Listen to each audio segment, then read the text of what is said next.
Hello, everybody. I'm James Martinez, the managing broker to Eagle and Volker Shoals. And today I was wanting to make a video about something that is very important to my profession, and that is why you should use a realtor.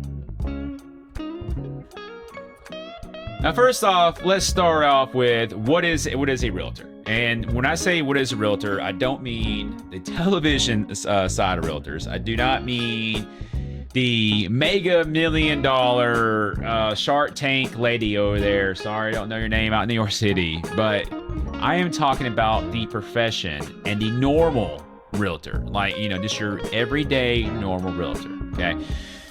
So when it comes to what a realtor is, now, first and foremost, they're a licensed professional in the state that they're performing. First and foremost, they have to go through the classes, they have to get the license, and then they get certified to actually represent you legally.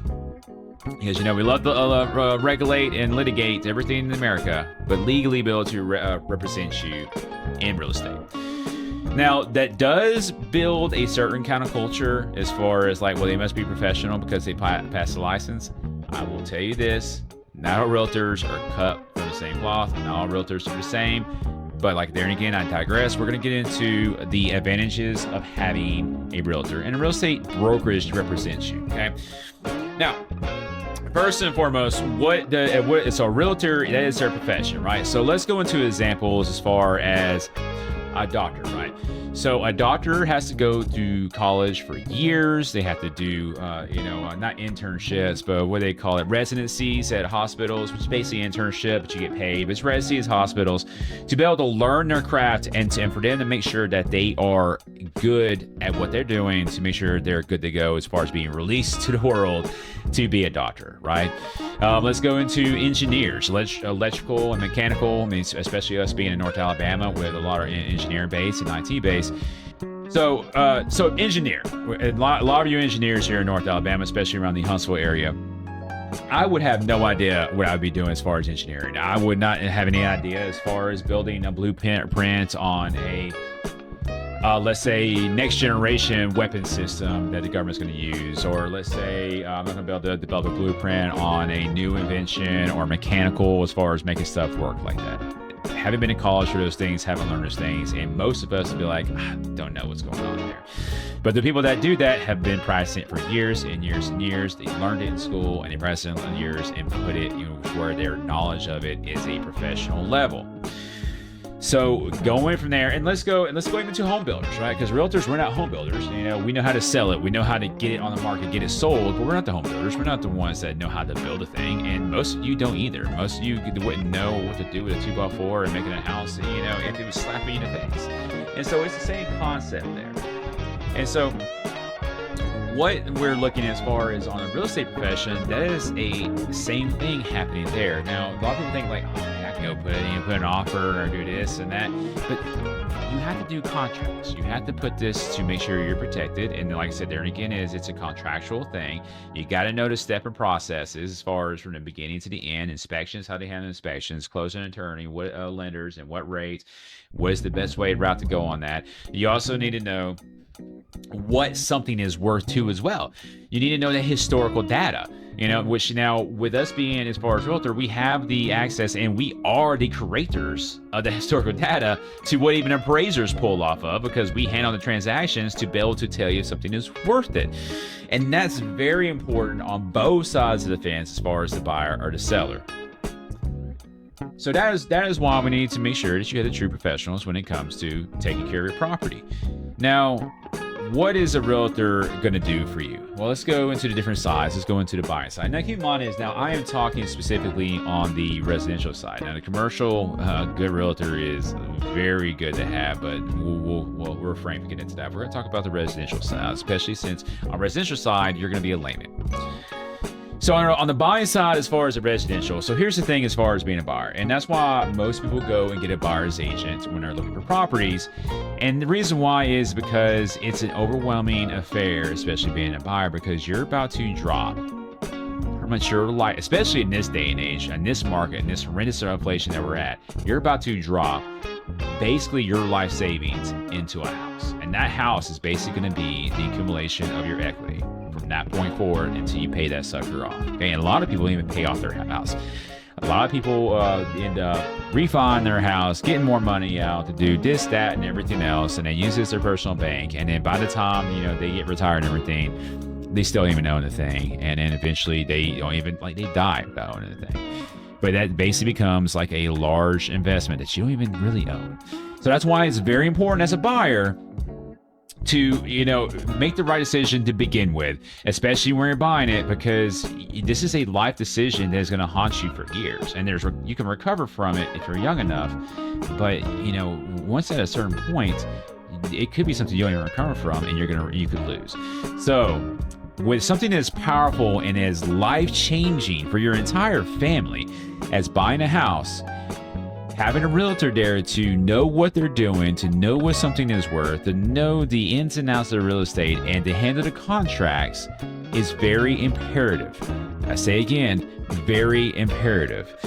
So when you're going into buying a house, what a realtor is, first of all, is going to be able to do is pull you up a list of what is active to show you what is there. It's going to be based on what you're looking for and what you need in a house, and that's what they're going to be looking as far as that goes. But another important thing is that when you go see these houses, it's good to know as far as, let's say, the resaleability of this house, right? So it'd be like, let's say you're a young family and you anticipate that you're going to have to get a bigger house 5 years down the road. Well, not only are you going to be wanting to look for a house, you're also going to look for a house that is going to be remarkable, if you will, down the road. So you definitely don't want to go somewhere where the market is going downhill to where in 5 years you're going to be stuck with this house. If that's kind of like what you're looking at, life changing, because then you become house poor, we like to call it, as in you're stuck in that house, and because you got to move it before you get anything else, but you can't move it because you went to an area that was on a downward trend, to where project, and this is all projection, but that's what your realtor is going to be able to do, is project in the future on that, as best their ability, as far as like, hey, this would be a good place, like if you're looking to sell maybe in 5 years down the road, right? But it's all there, and again, it's all projection. But the biggest thing is when you go and find properties that you like, and you want to put an offer on something, and you see the listing price, well, you as a buyer have no idea what something is worth. I mean, you're not. Because you don't see the historical data, as far as pulling the comps to know what is sold in the area, to know what it's worth there currently. And there again is, like I said, if you overpay for something, well, guess what? It's going to be hard to offload that in the future. And a lot of people are experiencing that right now in 2024, because especially interest rates, as in you're having a lot of people that bought in 2020, 2021 and at 3% interest, and now they're trying to sell 2 years, 3 years later. And here's the thing is, like, inflation's hit, home prices have went up, and so you're at a property that is, hey, I just need to get my money back out of it. Well, you can't sell it for the same price because interest rates went up, because the mortgage payment is almost $1,000 more for somebody with a 7% interest. And so you're stuck with that house, and unfortunately this is what it is, because your interest rate is somebody else is not going to get, and you're stuck there. Now there is ways around that, as far as that goes, especially depending if it's a assumable loan. But there and again it just depends if it's an assumable loan. But there's multiple ways to get around that. But that's something that we have to talk about in a different video. But you're going to be stuck in a house because of that. So what that means is you want to make sure something is priced correctly. And so that's what they're going to do as a buyer's agent before they put an offer. Like, hey, okay, so I know you like this house, and they want to put an offer. Let me do comps. And they pull comps, and they're like, hey, look, I looked at the comps, and in my opinion, this house is $50,000 over asking, or overpriced, and it's not worth that. And too as well, an appraiser is going to kick it back because the appraiser is the same thing we do. So appraiser ain't going to loan on it anyways. But we'd be like, hey, we don't need to put an offer on this. And so that's going to save you from making a huge mistake of overpaying about $50,000 over a house, to where then is like, if you're talking about interest rates and paying that back, you're looking for $50,000, let's say a $400,000 house. You're looking for multiple years just to even pay it down, principal, to even get close to reselling it for what it's worth, or crossing your fingers that the inflation is going to keep going up and up and up, to where eventually, okay, you're safe there, but you didn't really make money. You kind of essentially lost money, but you still overpaid. And when you go to sell it, you're doing even money when you should have maybe did better, versus doing even money as far as your down payment goes. So that is number one biggest there as far as on the buying side, a buyer's agent, is to make sure you're paying the right price for a piece of property. And then there and again is there goes into negotiations. So your brokers, that or agents have been in the business for almost a decade or longer as far as experience. They've been to one or two negotiations, and they kind of would know like how negotiating is going. They're going to know like kind of like if a seller is being willing to take less, depending on days on the market, what kind of motivation that they can learn of the seller, first and foremost too, as well as far as doing probing questions. But that's kind of like the things that you're going to do in there to be able to then, as the agent, to negotiate on your behalf to possibly get you below that asking price, but then definitely be able to buy it where it should be if need be. Now, there's multiple things. So another thing to do too as well is the contract, right? So as a buyer's agent, you can go to an attorney and pay an attorney hundreds and thousands of dollars to build you a contract to put that property under contract. And yes, you can do that. Paid it, like I said, there again, is paid thousands.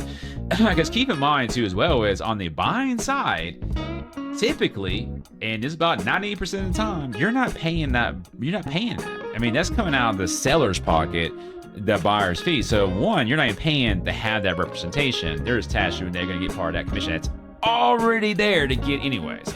So there's no reason as a buyer not to get that. But there and again is the realtor is going to have those contracts on hand to be able to then fill it out and build those contracts specifically for the person's property without any additional cost to you at all to put an offer on there. Because keep in mind, when you engage an attorney, they're charging you hours, and to build a contract on something and it gets turned down, then you want to build a contract on something else. Well, you got to repay that attorney to rebuild another contract for a different piece of property. Whereas, we can put it in contracts on 100 different properties, or not. If you do 100 properties, like, holy, you better be like tycoon level. But we put a contract on 100 different properties. And it's not going to cost you any extra because we are agents and we're working for that commission that's attached to that sale of their house that is there. That is not coming out of your pocket majority of the time. Okay. Now, once you put it down, negotiate that and get it in our contract, and you want to make sure that contract is done properly because that is a legal binding contract and you're legally obliged to that contract, and you're going to have contingencies that need to be put in there, and that's what we're going to make sure we're covering for you to put those contingencies in there to make sure that you are covered. But then you go into the inspection period, and as far as like you pay to have a home inspector go in there and go look, well, you want to make sure you get the right home inspector. The agent is there to help you, to give you an idea of like, hey, you know what? Here's a list that I think is going to be good for you to let you choose from. You can also choose whoever you want, but typically we're going to be like, hey, here's some cars that's been left here, and these guys are reputable. As far as the home inspection, but then again, it's your choice. And then too, as well, going into any third-party inspections that need to happen as well that stem from that. But then to go into the closing and make sure that you meet your deadlines on that contracts to get to that closing table. And so then there and again, so when we get to the closing table, you're going to be, now too, but you're going to have a lender, too, as well, to do all these loans. And as far as when you get to the closing table, you're going to have an unsurmountable amount of stuff to sign, which there and again is somebody that's been in the game for a long time as far as realtor is going to know to help you out what you need to do on there and guide you from the beginning to the end. But like I said, there and again is for one, pulling up a list, making sure we ascertain that list that directly applies to you, get you to the area that you want to be, the school that you want to be in, whatever your criteria is going to be for that. That is what we're there for, to get you taken care of. Now, selling side. It is very imperative, in my personal belief, of course, obviously, for you to get representation when it comes to selling your house. Especially if you are out in a more rural area. Now, here is why. So brokerage is very important when it comes to selling a side, and like the brokerage company itself. And this is important because when you go into listing this piece of property, yeah, I mean, you got the MLS that we're going to put you in, and that every realtor is going to be able to see you as far as that MLS. But if you are in a multi-million-dollar property, if you're a niche property, or you're out in the sticks, or, you know, like if you're in a unique set, you know, a lakefront property or whatever, or you're competing, you know, especially in this market, you're competing with 50 like kinds of your property, and you want to get sold, but, you know, every time somebody comes out, they're selling for you because there's 50 of them, and you're just there in the bottom of the totem pole because of the marketing. Marketing. Okay, I mean, it's the Brady Bunch except for marketing. And what that means is that with you being the seller, first and foremost, you want it to be blasted out there. People can't know you need to buy it or know it is to sell if they don't know it exists. People are not going to even give your property time of day if they go look on there and you just got some whatever photos up there, and it's like, oh man, this property looks ugly as heck. But if you actually go there, it's very beautiful. But you didn't do the proper photos to get that put out there, right? And now look at there and again is now we're talking about competition as far as other people that's like yours. Let's say you're in a subdivision, and you know, and there's multiple subdivisions, like in it's one little area, so there's multiple choices, like dozens of choices. There's new builds. You're competing with a huge market. Well, then you need somebody to put you out there. So somebody that is specialized in listing properties, and which, you know, like me, like specialized in listing and selling properties. We're gonna have a marketing suite that is gonna put you out there to get it sold. Okay. So what that means is, like, depending on the company, you know, a brokerage or whatnot, but let's just kind of go like what we do, right? So we have two different magazines we put you in. So other companies have magazines, but we have two different magazines we put you in. You got, you know, other, like, that's our magazines, but you also got third-party magazines, which are just like magazines you get put into. You also have different websites and they get put into here as well, which each one of these websites carry their own regulations and costs there, you know, as far as that goes. Whereas, and that's something that you'll get put into, you know, with a particular company, or different companies do as well, to get you blasted out there. So if you're just in, like, say one site is like, listen, or like, you know, a lot of you don't even know where to put that, and you're not in a site, you're just like, hey, here's a sign up, you know, somebody wants to buy it. Well, then, like, somebody driving by, they have to see it, right? Or somebody going to this one particular site, which then you're buried into these hundreds of other properties. There and again is like you're gonna get passed up. Whereas when you're with a realtor, they're gonna put you not only in the MLS, which all agents will be able to see you as far as that's in that MLS, and if there are multiple MLSs, you know, then you're in multiple different jurisdictions. But into as well, if they have a global website where people go on there globally, you know, they can look at your property that way. And then there's multiple different sites too as well they can go as far as that marketing goes. And then their marketing dollar that they spend to put you in different locations as far as getting you out there, getting you blasted. Okay, that is one of the biggest reasons of having a realtor as a seller, and that's why it's we're the most important for a seller is to get you out there. I mean, you know, you're not going to get you're not going to get marketing JCPenney unless you're putting JCPenney by the people as rep will be put in there. And I use that as a reference, obviously. I mean, we're not going to put you JCPenney's. I mean, don't worry. We're not going to have a show display there. It's like, hey, JCPenney's. I don't think JCPenney's open anymore. Heck, it might be. I mean, who knows? So, you know, but that's just a reference because, you know, those of y'all, yes, at my age, you know, we had department stores, and, you know, and JCPenney was one of the bigger ones. But that puts you out there. But it's more than just the marketing, which the marketing is 90% of it, you know, and that's really the huge crux of it, especially if you're niche, especially if you're hiring property, and especially if you're out there in the middle of nowhere. That's the huge 9% of it. But now let's go to, like, what are you going to sell your house for? What are you going to price it for?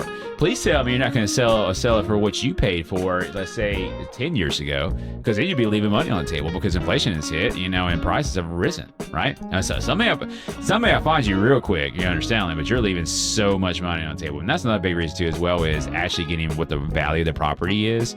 Because it would and I think it's average, like you get like 7% less. And don't quote me on this, but I read studies, I believe, is 7% less anyways for not using realtor because you undersell it, or you're representing yourself, and then somebody like me knows what's going on, but I'm representing a buyer, and I come and negotiate you down. And it's like, hey man, dude, like, you're way overpriced, man. Look, my buyer, like, we'll give you right now, we'll give you $400,000 for a $500,000. We'll give you $400,000 $400,000 for a $500,000 house because that's what you got listed for. And you're like, man, I've been on the market for so long. Maybe he's right. Maybe it's what it's worth. And then I score a huge deal for my buyer, and for $100K less than what it should be, and you're just out that money. So that's another reason why I speak as far as realtors. But I digress. Going back to, so listen and understand what it's worth. Now, I hope it isn't, you're not putting it on there for, what you bought it for in 2021. Because then when you had that lower interest rate, and then, well, I'm sorry to tell you, it's not worth that anymore just because the interest rate dropped. Somebody's not going to be able to go that because, our interest rates have went up, skyrocketed, and somebody couldn't afford that to begin with. And, you're starting to see a small little decline in pricing. And so then you're going to be sitting there for a very long time. So how are you going to get the pricing? Well, that's when your professional, your realtor, comes in and does comps for the last 6 months to see what things have been moving. But it also as well is this is going to be shown, and this is based in the last 6 months, based on a 7% interest. This in this case point when it's time of video was shot. To understand is like, hey, this is what we need to list it at to get it moved. For a reason you get it moved for, this is what it needs to be priced at. Now, here's another thing too as well is an appraiser, okay? Because you do not want to go under a contract and spend all this time getting this on here, especially the buyer, and then day 30, which usually is when an appraiser gets out there, is 30 days after contract. He goes like, this thing ain't worth this. It's about $40,000 overpriced. We can't loan that, and the bank is not going to loan above anything what the appraiser says. And the buyer had to bring in way more money to pay down loan, but they're not going to do that. Now, when there's other properties that are priced where it should be, and it's going to be comparable to yours because they were priced by a professional. But also as well is making sure your interests are protected, make sure you ain't spinning your wheels with fake buyers or people that even got it pre-qualified to be able to do the thing to begin with. And that's why we ask the hard questions when having an offer. It's like, hey, I see your offer. I appreciate the offer. We would accept it if you can give me a proof of funds or a pre-qualified letter saying that you can actually perform this. And then two as well is, then there's other contingencies that get put on there, and we want to make sure that the contingencies on there is not unreasonable, because contingencies are like, hey, I'm going to buy this house if Aunt Pookie gives me $20,000. If my dog lives to see year 7, if these are obviously wild examples, but this kind of tells you that different contingencies. There's some doozy contingencies that get put on there that's extra than what should be on a contract. That you need somebody that's versed in reading his contract to be able to ascertain. Don't take this, dude. This is a insane contingency. Or this is verified it is a good contract, and make sure it's a good buyer, so that when we go under contract, because we're losing days off the market, we're under contract, that is with a good buyer. And then there it goes to is when they do an inspection. And then when they come in inspection, if they try to do some kind of insane request for repairs, and you're looking at inspection, and you're like, man, this ain't even on an inspection report. Because, by the way, it's just an inspection report, and with their requests anyways. So look, this is what they're asking for. It's for your decision to do these repairs or not, but these are outrageous repairs, or this is not common. It's up to you, but I say no to these things here. I would do these because it's common, needs to be done, but this list here, I'd just be like, nah, we ain't doing that. That's not happening. Which is very important, which also do as well. Guess what? Repairs cost more money out of your pocket, right? And that's kind of the things that you want to make sure that you only accept the proper one, because that's taken away from your profit, your net off of that sale. And there again, that's where that professional is there to help you with. Okay. So, it was kind of a long-winded conversation as far as on the buying. So this kind of illustrates as far as the need for a professional on both sides, but more importantly on the seller side when it comes to moving real estate. I mean, because this is, if you're buying real estate, you're about to put your whole life savings in there. When you're selling real estate, now whatever the reason is, like you're selling real estate because you want to buy somewhere else, well, you need to understand, I'm selling for what it's worth, but then I'm also going to have the money to buy this other property that I want to do. So it's about understanding the market. And so, like I said there and again, is I am not going to go to Lockheed Martin and try to build a space-age space laser or a tungsten rod cannon or anything like that, because I don't know one thing about that. I'm not going to be, go and try to operate on somebody as a doctor and cut them open and try to repair a spleen, because I know nothing about that. Let's do something more simple, as in, I'm not going to go work on a car and replace somebody's gaskets or whatnot, because I don't know that, because I don't do that in practice. So why would you go and do real estate without a professional by your side? And so in that kind of there entails is why it's very important to have a real estate professional in a brokerage, not just an agent, but a brokerage, to represent you in one of the most important transactions in your life. So With that being said, like I always remember, I am James Martinez, the managing broker to Eagle Volker and Scholes, and I bring the world to your doorstep. See you next time.